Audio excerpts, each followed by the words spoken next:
Hello, ladies and gentlemen. My name is Yusuke Wada. I'm your host in jfuneral.com.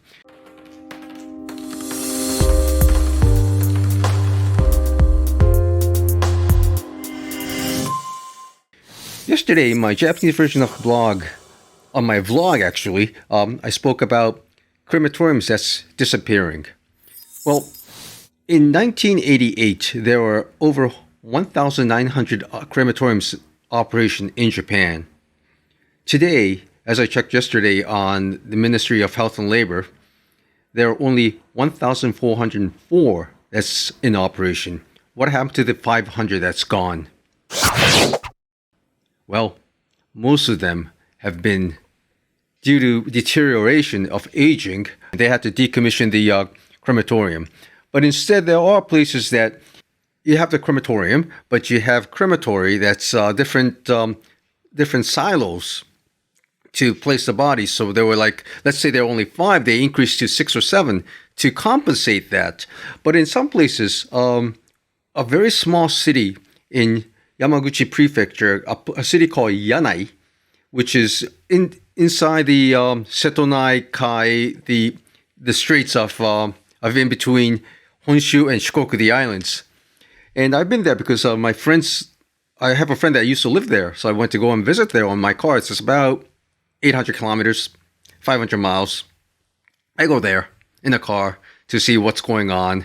But the thing is, that city has only 30,000 people there. 30,000, that's it. But there's another city, Saga Prefecture in Kyushu, which has 230,000 people. That's one of the crematorium is going to be decommissioned. Well, the one in Yanai, in Yamaguchi Prefecture or Western Japan, and that place has 30,000 people, and they are they're decommissioning at the end of this month, March 31st, which means in 10 days. What's going to happen? The statistics says that in Japan there are about a little bit over 1% of death rate, which means with a number of 30,000 people, you usually have 300 per year. Well, 300 per year isn't much when you compare to big places like Tokyo. They process over 301 crematorium. Actually, well, like in Kirigaya or in Rinkai, crematorium, they process over close to 100 a day. So, what's 300 in a year?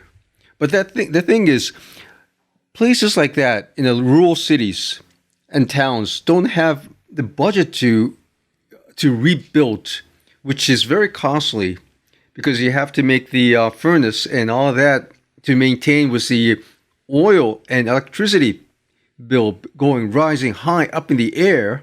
So they have to do something to compensate. So they decide to stop the operation.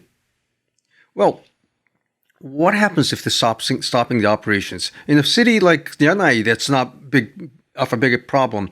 But in Saga Prefecture, Saga City, they are decommissioning one place. Luckily, Saga has been consolidated during the Heisei era with a large little towns consolidating to a big city, making it one big Saga City, which means there are different crematoriums that's available that used to be held by the municipalities. This, you can rely on other crematoriums, but let's say you're in Tokyo. What happens if one crematorium is decommissioned or being rebuilt? They have to rely on other places, which means amount of people that's being cremated during one day. Let's say there are 10 furnaces, and that 10 furnaces operates around the clock for, let's say, about 6 hours or so, and they process about 60 people. Let's say the ballpark figure, 60 or 50 or even 50. And that 50 people that they use to operate a day, they have to go somewhere else. This is a big problem because in Japan right now, in Tokyo, we have a problem of not being able to process so many. So all these people that's living in Tokyo that needs to be cremated in Tokyo, they come to Kanagawa Prefecture, to the vicinity, Chiba or Saitama, and they get processed. In other words, if you can't have if you can't get the reservation of a crematorium, you can't have a funeral, which means it's going to cost your days of being stored somewhere, in a corpse hotel or so, which means it's going to cost a lot more.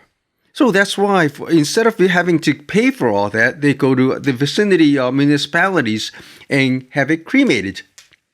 Now, you have a problem. If a crematorium goes away or decommissioned, we have a problem of aging society, which is growing, and also the death rate growing. By 2035, we are seeing that 1/3 of the population in Japan will be over 65, which is a very high. Right now, it's a very, very highly aged society, and old ages are looking over the elderly, older ages, which means they're not going to be having a big funerals at all because no one's around to attend the funeral services. So what's going to happen is the funeral business is going to shrink, but that's inevitable right now. The issue is that they have to pay for all the time that they have to wait for the crematorium to be to get your reservation. Another thing is you have, we call that funeral refugees in Japan. You're going to be seeing all this in the near future, and as well as right now there are last year there was 1.44 million people dying and dead in Japan. By 2040, we're going to be seeing 1.6 million people, which is a big number. And Japanese society cannot handle that because there's not enough crematorium, there's not enough graveyard, or there's not enough places for this to store or keep the bodies in the line for the crematorium. This is going to be a big issue in the near future if crematorium disappears. I hope you understand what the Japanese society is heading towards to. And if you're a foreigner living in Japan, I definitely ask you to look into my video of what happens if you're an expat dying in Japan, what you need to expect, or you or your family needs to expect about it.